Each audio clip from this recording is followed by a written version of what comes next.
nele, que ao menos eles pudessem tocar a orla da sua veste, e todos os que a tocavam ficavam sãos. Amém? Amém. Uma palavra bem conhecida, e o que eu gostaria de passar para a igreja esta manhã, e os irmãos, sem saberem do qual seria a palavra, eu não fiz nem conhecer a palavra para minha esposa, minhas filhas, não disse que iria compartilhar amanhã desse dia, mas os irmãos já comentaram que quando Jesus sempre nos pede para fazer algo, ele nos detalha como fazer, qual é o meio, como fazer. E o interessante dessa palavra, que foi exatamente após a multiplicação de pães e peixes, onde Jesus tinha feito um discurso longo, pessoas estavam ouvindo de todas as partes, e aí os discípulos chegaram. Aqui é para contextualizar os irmãos. Os discípulos chegaram preocupados, falaram: Senhor, já está ficando tarde, estamos aqui no meio desse deserto, despede a multidão para que eles ainda consigam chegar no local e comprar algo para comer. E aí Jesus olha para eles e diz assim: mas vocês têm que dar algo para eles comerem. E aí os discípulos olharam para os outros e falaram assim: mas não temos nada. E enquanto estavam dizendo que não temos nada, se aproximou alguém ali, um menino que tinha no seu cestinho 5 pães e 2 peixes. E aí um deles disse: nós não temos nada a não ser 5 pães e 2 peixinhos. E aí Jesus dá ordem para que eles peguem aqueles pães e deem de comer à multidão. A Bíblia fala que ele deu graça e pede para que eles peguem aqueles cestos e distribua à multidão. É interessante que quando Jesus dá ordem para os discípulos que separassem a multidão, sentassem em grupos ali, para ficar mais fácil ali a movimentação entre eles, eu vou só voltar um pouquinho aqui no verso 14 e 18. E ele disse: trazei-nos aqui. E tendo mandado que a multidão se assentasse sobre a erva, tomou os 5 pães e os 2 peixes, e erguendo os olhos ao céu, os abençoou. E partindo os pães, deu aos discípulos, e os discípulos à multidão. E aí o verso 20 diz: e comeram todos, e saciaram-se, e levantaram dos pedaços que sobejaram 12 cestos cheios. E os que comeram foram quase 5.000 homens, além das mulheres e crianças. 5.000 homens, além das mulheres e crianças. Fazendo uma conta básica, se cada um tivesse uma mulher só e um filho só, 15.000, né? Jogando baixo aqui. Mas o interessante dessa palavra é que o milagre não aconteceu no momento em que Jesus partiu o pão. Observe, o texto diz que Jesus partiu o pão, deu aos discípulos, e eles partiram, deram para a multidão. Então o milagre era instantâneo. Enquanto os discípulos partiam e ia entregando, o milagre ia acontecendo. Enquanto partia e ia entregando, o milagre ia acontecendo. E depois o texto diz que todos comeram e se fartaram, e ainda sobrou 12 cestos cheios. Os discípulos estavam felizes e alegres porque Jesus tinha operado um milagre de multiplicação. Até então a multiplicação havia sido apenas no vinho, no primeiro casamento, lá quando a Bíblia fala do primeiro milagre do casamento. Desta vez Jesus multiplica não o vinho, mas sim pães e peixes. E os discípulos estavam maravilhados com tudo aquilo que aconteceu após Jesus ter dado o sermão, ter dado a comida espiritual. Agora Jesus providencia a comida material. Mas observa, quem dava de comer à multidão? Eram os discípulos. Quem dava de comer à multidão? Eram os discípulos. Não foi Jesus que pegou o pão e foi distribuir. Quem foi distribuir foram os discípulos, porque Jesus não tinha dito antes: é conveniente que vocês deem de comer. A palavra já tinha sido ministrada, a palavra já tinha sido dita. E então, nesse contexto todo, Jesus chama os discípulos ordenou que os discípulos entrassem no barco e fossem adiante, não somente adiante, mas para a outra banda. Jesus já tinha dado a ordem? Sim. E qual era a ordem? Que eles entrassem no barco, fossem adiante até a outra banda do mar. A ordem já tinha sido emitida, a ordem já tinha sido dada. E Jesus falou: eu vou ficar por aqui, despedindo a multidão, e vou subir ao monte a orar. E o texto vai dizer que, chegada a tarde, Jesus ainda estava orando, e Jesus avistou o barco no meio do mar. É isso que o texto diz? Que Jesus avistou o barco no meio do mar, que estava sendo açoitado pelas ondas. Agora imagine você, no meio do alto mar, o vento soprando forte, a onda batendo daqui e dali, 12 homens dentro de um barco. O texto diz que quando Jesus avistou o barco no meio do mar, era a tarde. No verso 24 diz que o barco estava sendo açoitado no meio do mar pelas ondas, e o vento era contrário. Quando o vento é favorável, até que vai, né? O vento está soprando aqui, a onda está batendo aqui, mas o barco está indo. Mas a Bíblia diz que além do barco ser açoitado, o vento era contrário. Então, eles remavam para frente e o vento soprava para trás. Eles remavam para frente, mas o vento os empurrava para trás. Eu entendo de que forma que eles ficaram praticamente no meio do mar. Não ia nem para frente nem para trás, nem para frente nem para trás. E observa que eles remaram a noite toda, porque quando Jesus avistou o barco no meio do mar, o texto diz que era tarde. Mas no versículo seguinte, no verso 25, diz que já era a quarta vigília da noite. A quarta vigília da noite entende-se por volta a partir das 3 horas da manhã. Será que eles estavam remando muito ou não? A noite toda, 12 homens. A Bíblia diz que tinham homens a qual Jesus chamou, que eles eram peritos da pesca. Sim, a saber, Simão, João, o próprio André, irmão de Simão, e como que era o outro? Tiago, né? Tiago, os 2 filhos de Zebedeu, João e Tiago, filhos de Zebedeu. Eles eram peritos na pesca. Então, dos 12, tinha ao menos 4 que sabiam a arte do mar, que sabiam como remar, que sabiam como fazer.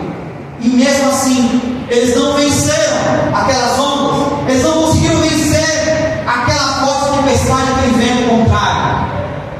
O que eu entendo que o Senhor Jesus está querendo falar para nós esta manhã, Ele sim manda fazer, Ele sim dá instrução para fazer. E o versículo é categórico no início. Jesus dá a ordem para que eles fossem até a outra banda. Então a ordem já estava dada, o decreto já estava firmado, eles chegariam até a outra banda, até o outro lado. O interessante é que Jesus não explica os meios. Ele pode explicar o início e o fim, mas e os meios? Os meios somos nós que temos que passar. A história somos nós que temos que descrever. Nós iremos debaixo da palavra de fé que foi ordenada, ou nós ficaremos atentos ou temerosos com o que está acontecendo ao nosso redor. Os discípulos fizeram isso em meio àquele mar bravio, aquela situação toda. Eis que algum deles olham e vê alguém que vinha andando sobre o mar. Agora imagine você, eu faria a mesma coisa, talvez até pior. 12 homens dentro de um barco, numa tempestade forte, vento sobrando para lá, contrário, as ondas batendo daqui e dali, acredito que entrando água dentro do barco, enquanto uns remavam, os outros tiravam as águas. Imagine você começa a imaginar uma situação dessa diversa, e de repente lá no meio do mar, algo que eles nunca viram até então. Eu nunca vi alguém andar por cima das águas. Agora, 12 homens dentro de um barco no mar à noite, quarta vigília da noite, a partir das 3 horas da manhã, no escuro, e alguém vindo ao encontro deles, andando por cima das águas. Os discípulos olharam, é um fantasma,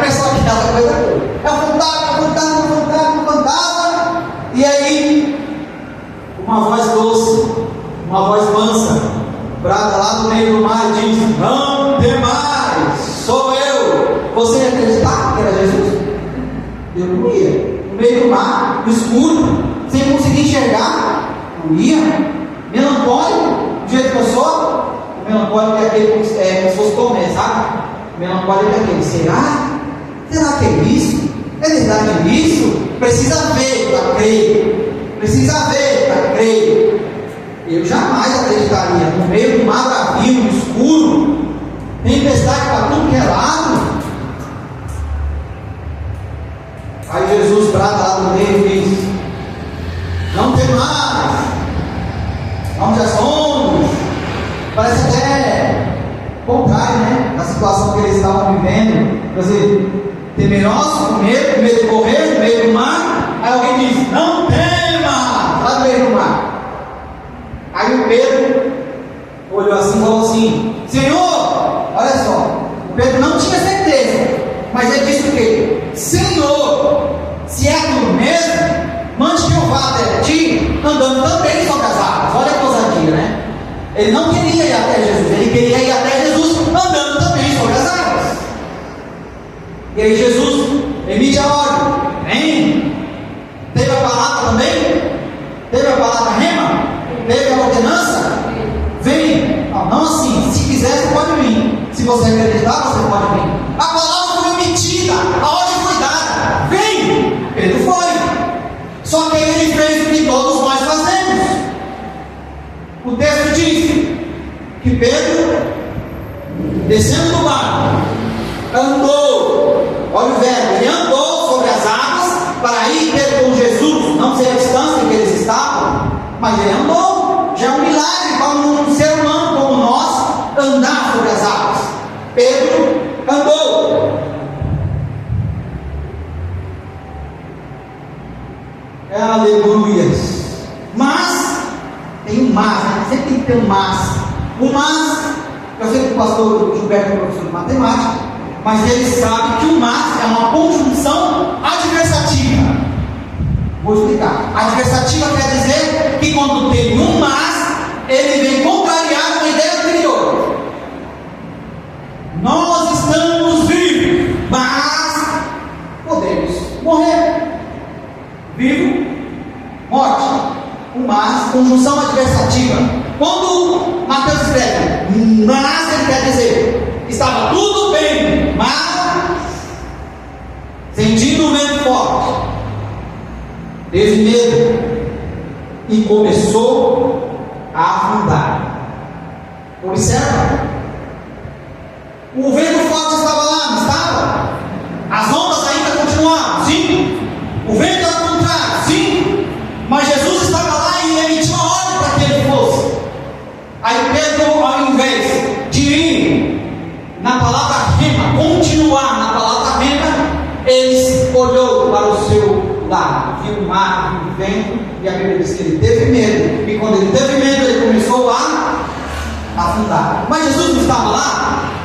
Sim, porque tem coisas que nós precisamos passar, tem coisas que nós precisamos vencer. O vento forte, a onda forte, a adversidade não pode ser maior do que a ordem de Deus para a nossa vida.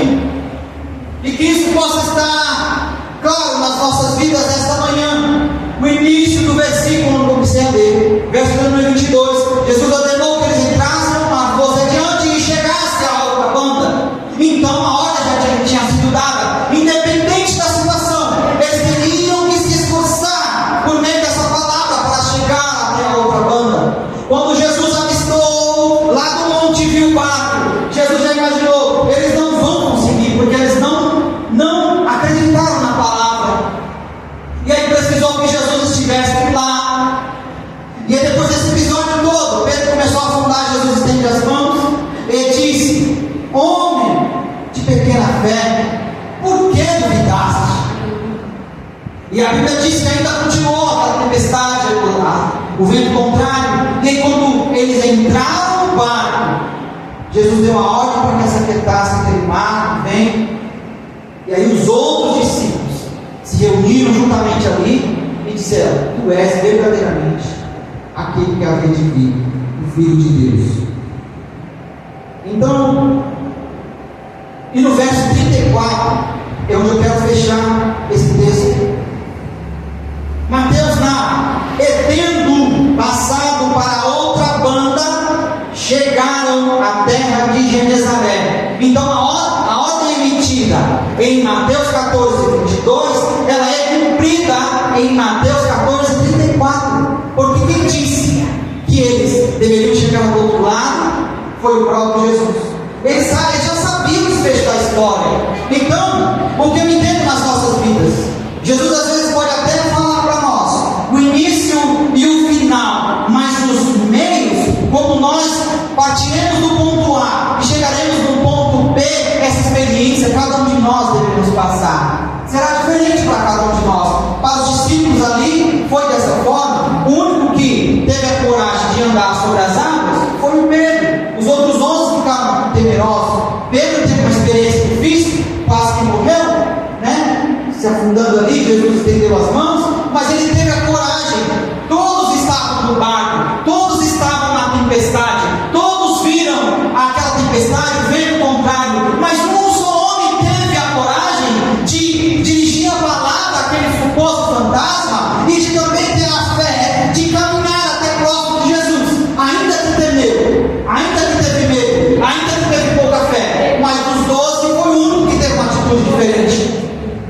Então, no barco da nossa vida, as pessoas podem até ditar a regra de como eu tenho que fazer, de como eu tenho que agir, mas a minha experiência com Deus ela é única. A minha experiência com Deus ela é especial. Eu posso viver experiências diferentes das tuas, porque vai depender do grau da fé, do grau de confiança, até que ponto eu realmente acreditei naquela palavra do início que foi emitida para mim. Aleluia. Aleluia. Se eu quero fechar essa palavra lendo um texto aqui que até o pastor Gilberto comentou, João 3,16. Louvado seja para sempre o nome do Senhor. Oh, aleluia. Diz assim: porque Deus amou o mundo de tal maneira que deu o seu Filho unigênito, para que todo aquele que nele crê não pereça, mas tenha a vida eterna. Deus amou o mundo de tal maneira que deu, em algumas traduções diz que enviou o seu Filho unigênito. João teve esse cuidado, né, de colocar que era o único filho, unigênito. E aí a parte 2 diz: para que todo aquele que nele crê não pereça, ou seja, não vai perecer, e também só vai ter a vida eterna aquele que crê.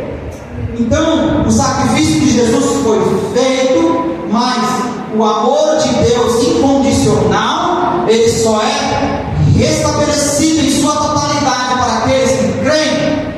O sacrifício de Jesus alcança gregos, troianos, judeus, romanos, brasileiros, ingleses, franceses, não importa a raça, não importa o credo religioso, desde que aceitem o sacrifício e creiam no sacrifício, e aí terão, não perecerão, e terão a vida eterna. É condicional. É condicional. Existe uma condição. O sacrifício foi feito da parte de Deus Pai e Deus Filho. Agora falta a nossa parte para que a promessa se conclua, entende? Porque muitas coisas não acontecem nas nossas vidas porque nós queremos colocar tudo na conta de Deus. O que Deus poderia fazer, Ele já fez. Agora cabe a cada um de nós cumprir a nossa parte. Aleluia, em nome de Jesus. Amém? Os irmãos entenderam a palavra? Amém. Essa palavra possa ser um combustível.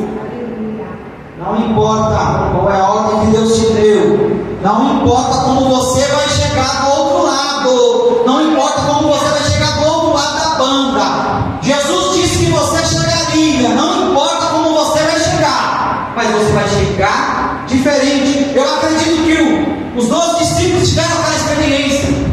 e contaram para os seus familiares, os seus filhos, os seus conhecidos, mas Pedro teve uma experiência diferente. E falar: eu também andei por cima das águas por conta da ordem que ele me deu. Eu ousei, mas ele me deu a ordem. Você acredita que se Jesus não tivesse mentido a ordem, Pedro sairia do barco? Não tinha. Ele era ousado, mas não era burro. Então, muitas coisas que nós temos que fazer, dependendo da palavra de Deus, da palavra rema. Vamos participar aqui do corpo do Senhor.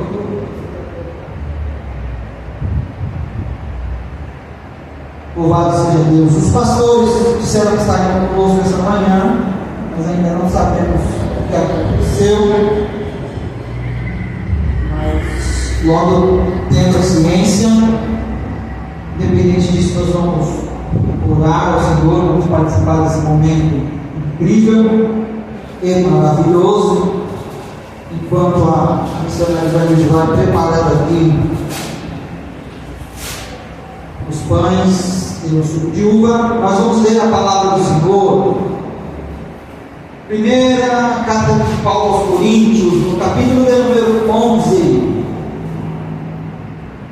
a partir do verso de número 23, ele escreveu assim: porque eu recebi do Senhor o que também vos ensinei, que o Senhor Jesus, na noite em que foi traído, tomou o pão e, tendo dado graças, compartiu e disse: tomai, comei, isto é o meu corpo, que é partido por vós, fazei isto em memória de mim. Semelhantemente também, depois de cear, tomou o cálice, dizendo: este cálice é o novo testamento do meu sangue. Fazei isto todas as vezes que beberdes em memória de mim. Porque todas as vezes que comerdes deste pão e beberdes deste cálice, anunciais a morte do Senhor até que venha. Portanto, qualquer que comer este pão ou beber o cálice do Senhor indignamente, será culpado do corpo e do sangue do Senhor.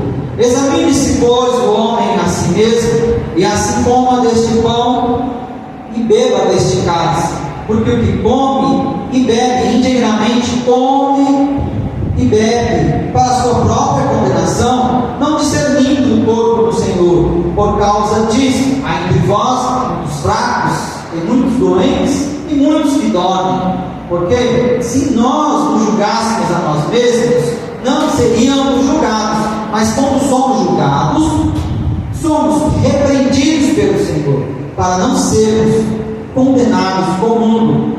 Portanto, meus irmãos, quando vos ajuntais para comer, esperai uns pelos outros. Mas se algum tiver fome, come em casa, para que vos não ajunteis para a condenação. Quanto às demais coisas, ordená-las-ei quando for ter convosco. Então Paulo vem descrevendo aqui